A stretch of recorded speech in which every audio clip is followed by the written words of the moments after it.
Hello friends, welcome to Yedna investment academy. आज हम बात करने वाले हैं एक पीएसयू स्टॉक के ऊपर जो लास्ट 6 महीने में ज़बरदस्त बढ़ा है और उसका नाम तो आपको पता ही होगा, BHEL, right, Bharat heavy electricals limited.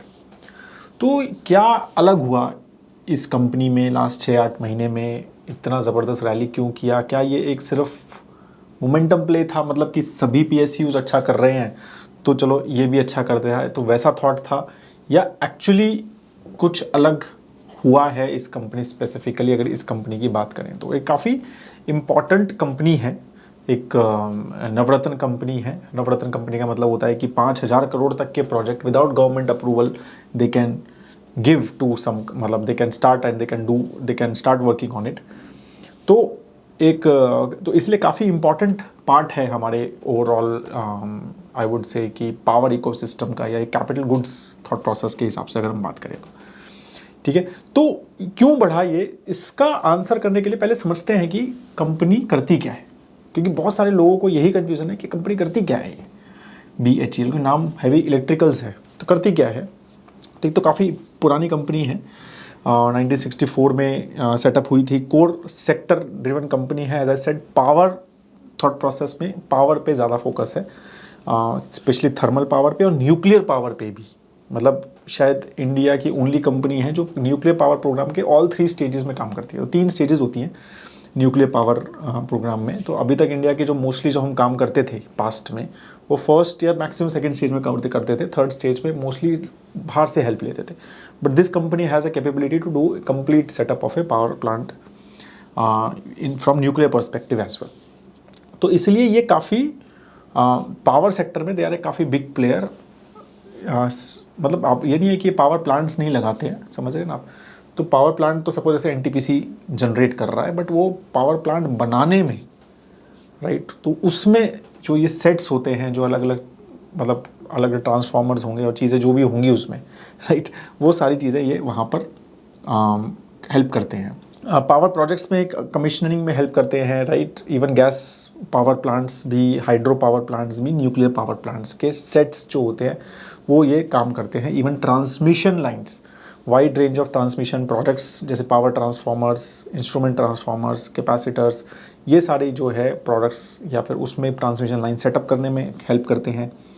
Even railway वगैरह में भी इनका हेल्प है। Propulsion equipment for locomotive, electric rolling stock, AC and DC electrics for urban transportation system. तो मतलब उसका इलेक्ट्रिकल कंपोनेंट्स जो रहते हैं हमारे लोकोमोटिव्स के, उसमें भी they basically help. Defence equipments में भी they have, defence and aerospace में भी दे हैव सम स्टोरी वहाँ पर भी है इनकी, राइट। तो गन के माउंट्स बनाते हैं, कुछ टैंक के इंटीग्रेटेड प्लेटफॉर्म्स बनाते हैं, राइट। तो फिर कुछ मैनेजमेंट सिस्टम बनाए हुए हैं इन्होंने नेवल शिप्स के। तो इस तरह के ये सब काम भी करते हैं, ठीक है। And then they also have some energy storage solution which is a small business, renewable energy EPC solutions भी हैं इनके कुछ।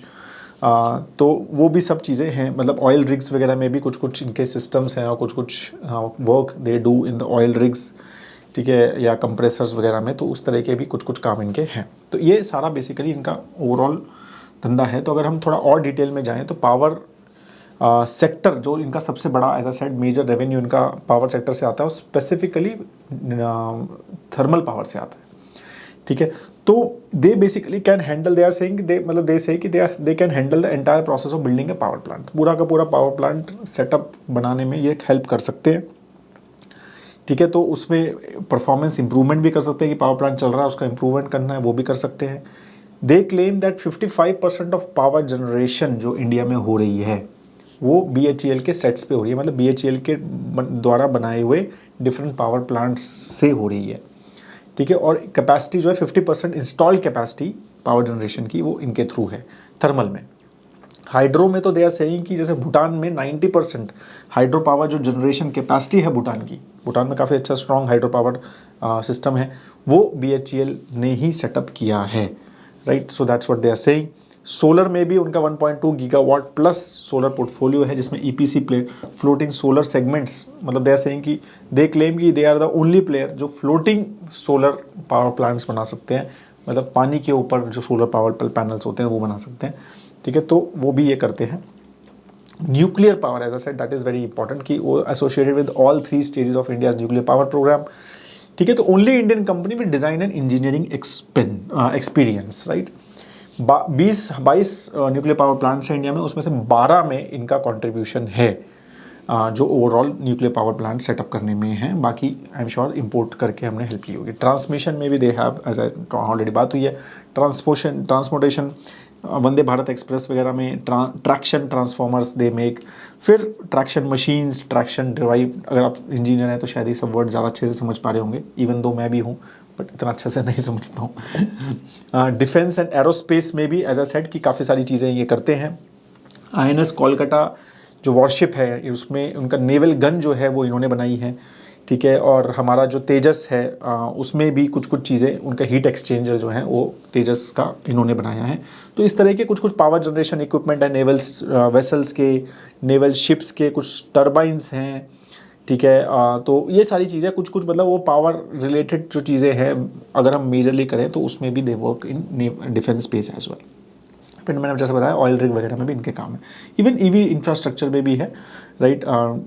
चार्जिंग स्टेशंस भी कुछ बनाए हैं इन्होंने, चार्जिंग इंफ्रास्ट्रक्चर भी क्रिएट किया है। इवन इलेक्ट्रिक मोबिलिटी जो बसेस वगैरह हैं वो पूरा उस पर भी जो बेसिकली पावर इलेक्ट्रिक व्हीकल्स में कि कैसे वो पूरा सिस्टम सेटअप होगा, तो वो भी ये चीज़ें करने को मतलब कर रहे हैं। कोल से केमिकल बनाने का भी thought process, they are developing some technology कि कोल से हम केमिकल बना सकें। हाइड्रोजन में भी, इलेक्ट्रोलाइजर वगैरह में भी काम कर रहे हैं। Water treatment, water management, desalination और वाटर ट्रीटमेंट प्लांट्स में भी they have some thought process, और उसमें थोड़ा फ्यूचर फोकस भी इनका है। तो अब जैसे ओवरऑल अगर हम पावर की बात करें तो इनके अराउंड 463 सेट्स जो बोलते हैं कि भाई हमने ये पूरा पावर प्लांट बनाने में जो सेट लगाया है, मेन जो बात करते हैं, तो 463 कोल पावर प्लांट के सेट इन्होंने लगाए हैं। ठीक है, उसमें से 133 गीगावाट कोल की जो मतलब गीगावाट कोल जो है वो इनके सेट से बनता है। जो 212 की टोटल कैपेसिटी है इंडिया में गीगावाट की थर्मल की, उसमें से 133 इनके सेट पे है। तो काफ़ी बड़ा मार्केट शेयर है और काफ़ी स्ट्रॉन्ग प्लेयर है उसमें। सिमिलरली गैस में भी अगर हम बात करें तो इनके 103 सेट हैं, उसमें 25 गीगावाट की टोटल कैपेसिटी है इंडिया में, उसमें से 7.6 इनकी है। डीजल में अगर हम बात करें तो इनकी ज़्यादा नहीं है, डीजल और ज़्यादा नहीं है। न्यूक्लियर में अगर बात करें तो 3.3 गीगावाट्स की कैपेसिटी जो है इनके थ्रू है, और ओवरऑल 7 गीगावाट की इंडिया के पास कैपेसिटी है। हाइड्रो में अगर हम बात करें, राइट, तो हाइड्रो में इंडिया के पास ऑलमोस्ट 47 गीगावाट की कैपेसिटी है, और उसमें से 21 हाइड्रो के सेट्स, 424 सेट्स इन्होंने लगा रखे हैं।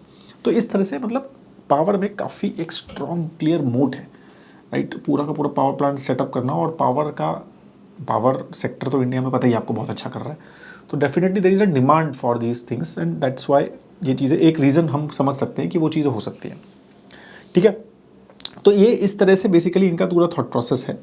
अब 2023 में इन्होंने क्या कहते हैं, कुछ कुछ चीज़ें की इन्होंने कि भाई इन्होंने कैपेसिटी एडिशन की अपनी पावर प्रोजेक्ट्स में। तो 1.5 गीगावाट्स जो है उसमें थर्मल, हाइड्रो और न्यूक्लियर सेट्स में जो नई कमीशनिंग हुई वो सारी 100% इनके थ्रू हुई। ठीक है, इनके सेट्स पे हुई। और फिर इनका जो है जो कोल रिजर्व्स हैं इंडिया के, वो इतने हाई क्वालिटी कोल नहीं होता है इंडिया में, राइट। तो उसके थ्रू इन्होंने कुछ एक टेक्नोलॉजी सेटअप कर रहे हैं, ये बात कर रहे हैं कि भाई हाई ऐश कंटेंट होता है इंडियन कोल में।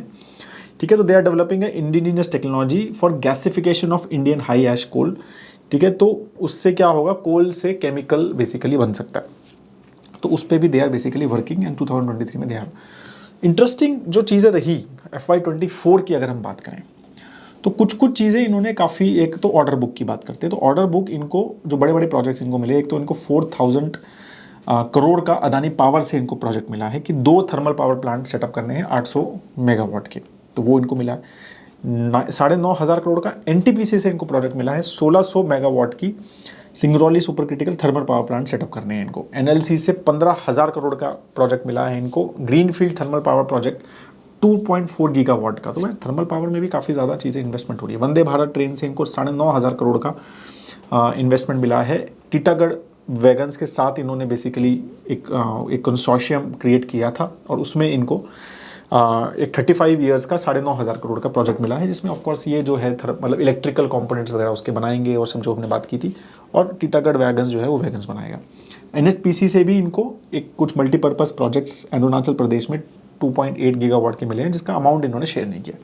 तो एक अच्छी खासी ऑर्डर बुक है, मतलब और आगे भी बात करेंगे ऑर्डर बुक की। मतलब ये एक रिसेंट बड़े बड़े प्रोजेक्ट्स की बात मैं कर रहा हूँ, छोटे मोटे तो अलग है। ठीक है, तो अभी तक हमने देखा कि यार काफ़ी क्या क्या अच्छा लगा आपको। आपने कहा यार पावर सेक्टर में है, पावर सेक्टर में इंडिया की ज़बरदस्त ग्रोथ एक्सपेक्टेड है पावर में। ठीक है, बहुत बड़ा लायन शेयर है, तो काफ़ी स्ट्रॉन्ग मोट है, मतलब यही कर पा रहे हैं काफ़ी, बाकी सब मोस्टली बड़ा कोई प्लेयर है नहीं इनके आसपास, राइट। न्यूक्लियर पावर में है और फिर एंटर हो रहे हैं काफ़ी इंटरेस्टिंग स्पेसेस में, हाइड्रोजन में दे आर एंटरिंग। ठीक है, फिर मतलब रेलवे वगैरह के सेक्टर, मतलब डिफेंस, रेलवे, ऐसे ऐसे वर्ड जो चल रहे हैं आजकल उन सब में है।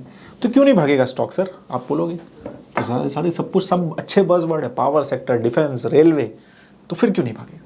बट जब हम फिनेंशियल्स पे जाते हैं तो स्टोरी काफ़ी डिफरेंट हो जाती है। अभी देखो फिनेंशियल्स, तो फिनेंशियल्स में अगर आप देखेंगे तो ये करोड़ में है सारी नंबर्स, तो they have hardly grown anything. Actually इनकी जो 2014 में सेल थी ये वहाँ तक अभी तक पहुँचे ही नहीं है। 39,000 करोड़ का सेल था इनका 2014 में, उसके बाद 30,000, फिर 25,000, 28,000 फिर। तो बाकी जो PSUs की तरह दे हैव नॉट ग्रोन।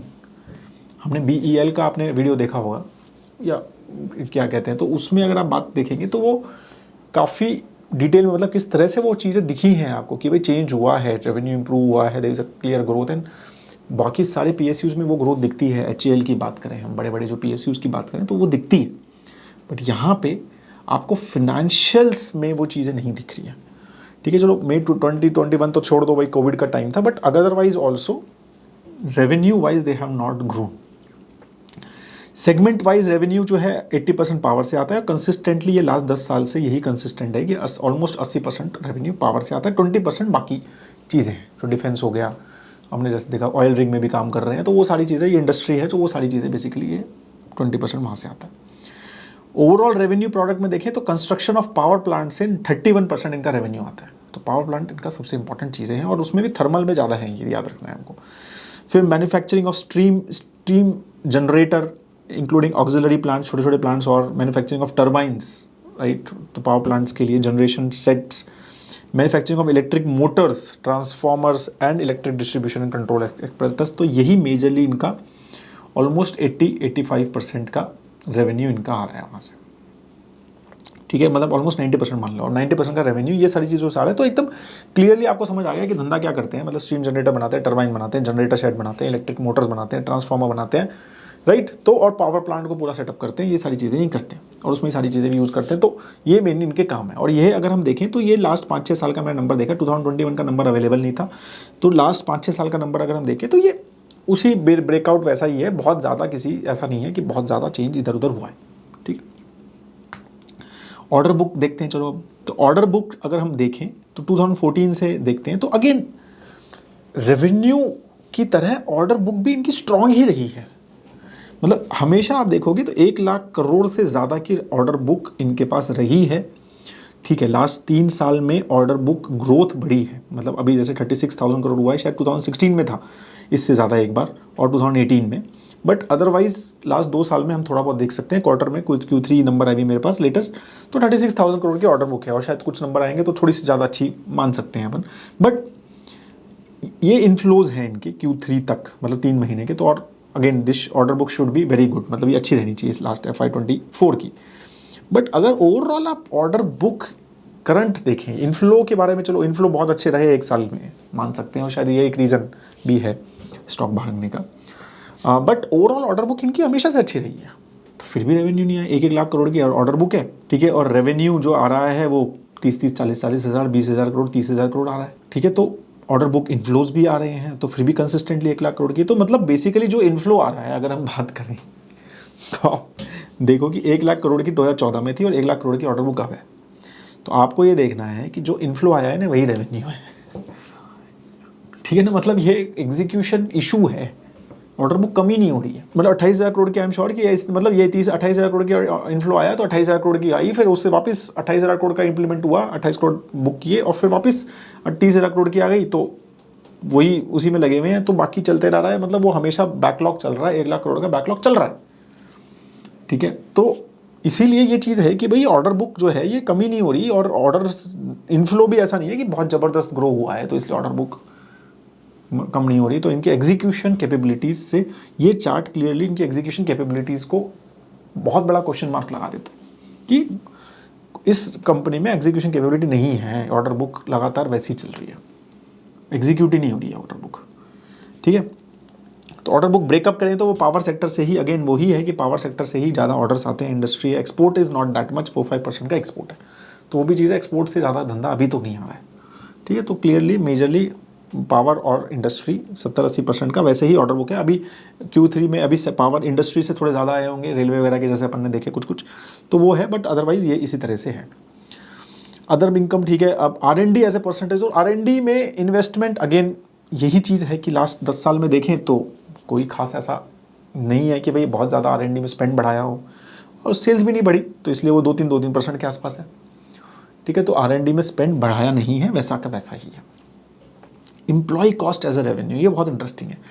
जब मैं भारत इलेक्ट्रिकल BEL का देख रहा था तो वहाँ पर एम्प्लॉय कॉस्ट कम हुई है एज ए रेवेन्यू। ठीक है, एक्चुअली नंबर ऑफ एम्प्लॉयज़ भी कम हुए हैं वहाँ पे। Being a PSU number of employees come, which is excellent thing. PSU के नंबर ऑफ एम्प्लॉयज़ कम हो रहे हैं और रेवेन्यू बढ़ रहा है, तो मतलब एफिशिएंसीज क्या ज़बरदस्त है। बट यहाँ नहीं है ऐसे, यहाँ पर आपकी एम्प्लॉय कॉस्ट कंसिस्टेंटली बढ़ रही है। ठीक है, और क्या कहते हैं आप, as a percentage of sales भी बढ़ रही है। ये 15% थी, 17 हुई, 20 हुई, 18 हुई, फिर मतलब कोविड वगैरह 16-20, फिर अब 27 तक हो गई थी, 23, अभी भी 21% के आसपास employ cost as a revenue. तो ये अगेन काफ़ी बड़ा रेड फ्लैग है।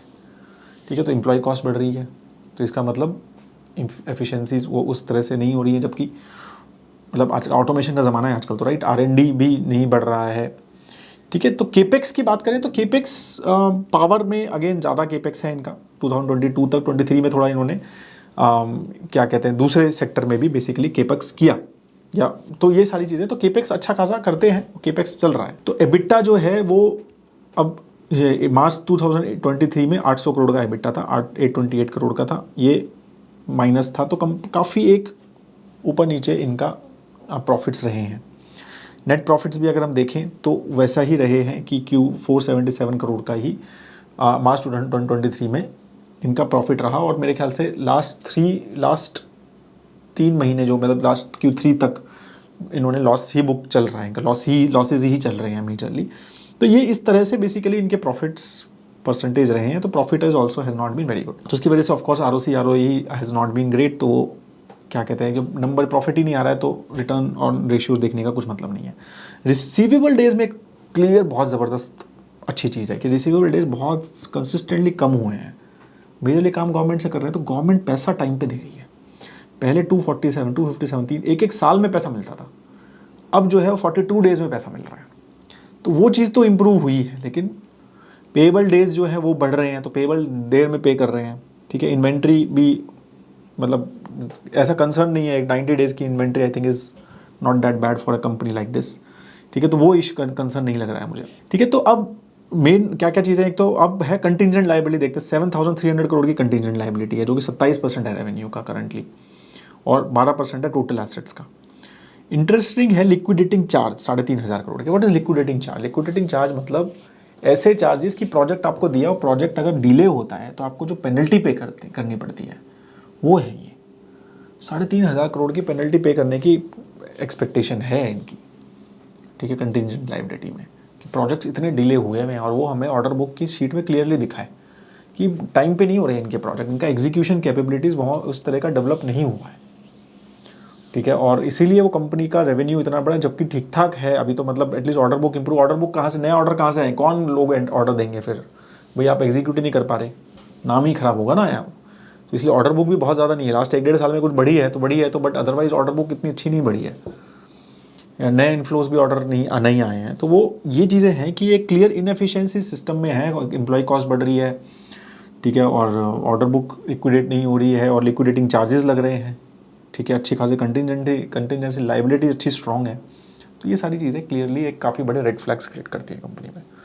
कस्टमर कॉन्सेंट्रेशन की बात करें तो 33% सेंट्रल PSU से आता है, मतलब NTPC टाइप की कंपनी से आता है। Tamil Nadu generation and power distribution ये 14% है, 8% तेलंगाना स्टेट पावर। तो अगेन मतलब मेजरली अपनी पावर जनरेशन कंपनीज जो हैं वो मेजरली धंधा दे रही हैं। 55% धंधा वहाँ से, 45% बाकी कस्टमर से।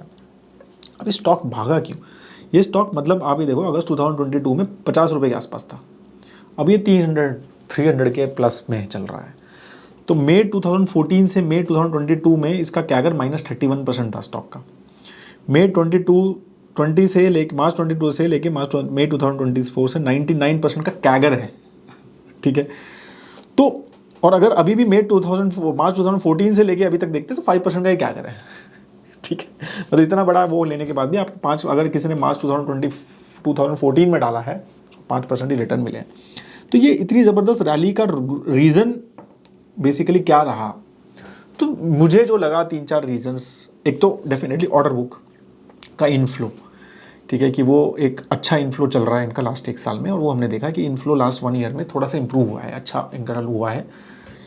बट वही है कि इनफ्लो अच्छा है तो एग्जीक्यूशन कैपेबिलिटीज़ इंप्रूव हुई हैं क्या? तो वो थोड़ी सी लोगों को लग रहा है कि यार इनफ्लो दे रही है कंपनीज, काम दे रही है इनको, तो इसका मतलब कुछ तो इनका चेंजेस हुए हैं, एग्जीक्यूशन शायद ही बेटर कर पाए, क्योंकि पहले इतना इनफ्लो नहीं था। दूसरा, नए CEO टॉप मैनेजमेंट में चेंजेस हुए हैं। नवंबर 2023 में नया CEO आया है कंपनी में, CEO एंड MD, तो शायद उससे थोड़ी सी मार्केट को एक्सपेक्टेशन है। फिर न्यूक्लियर पावर पे काफ़ी गवर्नमेंट का फोकस है, काफ़ी बात हुई है बजट में भी और पहले भी कि भाई न्यूक्लियर पावर, छोटे छोटे न्यूक्लियर पावर्स बनाएंगे और न्यूक्लियर पावर का शेयर बढ़ाना है। और इन्हीं को मतलब एटलीस्ट लिस्टेड कंपनीज में से यही एक कंपनी है जिसको न्यूक्लियर पावर आता है, मतलब दैट्स व्हाट दे क्लेम। तो वो मुझे लगता है कि एक थोड़ा सा भाई एक टेल विंड रहा कि भाई इन्हीं को आता है, तो अब न्यूक्लियर पावर में किसी एनालिस्ट इन्वेस्टर को इन्वेस्ट करना है कि न्यूक्लियर पावर फ्यूचर लगता है किसी को, तो वो यही है, ठीक है। और फिर पावर सेक्टर ओवरऑल, राइट, तो टेल विंड है ही कि power sector has done so well in last 1.5 years. अभी सभी कंपनीज़ के बारे में बात करें हम, NTPC देख लो, पावर ग्रिड देख लो, मतलब बाकी PSU स्टॉक में भी, तो वो शायद पैरिटी लेके आने में, वो टेल विंड में इन्होंने भी थोड़ा सा, इनको भी हेल्प मिला है।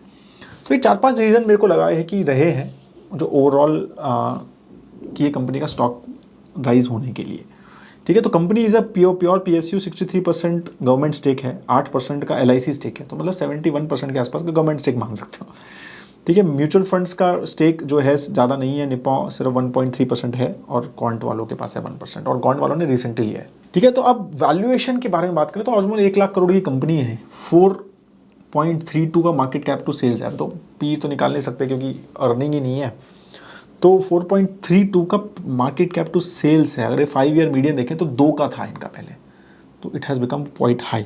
EV बाय EBITDA इनका करंटली 151 है, 5 ईयर मीडियन देखें तो 6 था ठीक है। तो वैल्यूएशन एक काफ़ी स्ट्रांग हो गया है, एक्सपेक्टेशन काफ़ी ज़्यादा हो गया है मार्केट को। They have to really do very well in next few quarters, और they have to be very very good, they have to be, मतलब इनके जो एग्जीक्यूशन कैपेबिलिटीज़ चेंज हुई हैं या नहीं हुई हैं वो मार्केट देखेगी, मेरे को लगता है फ्यू क्वार्टर्स में। अगर वो हुई हैं तो शायद ये वैल्यूएशन मतलब सस्टेन कर सकता है।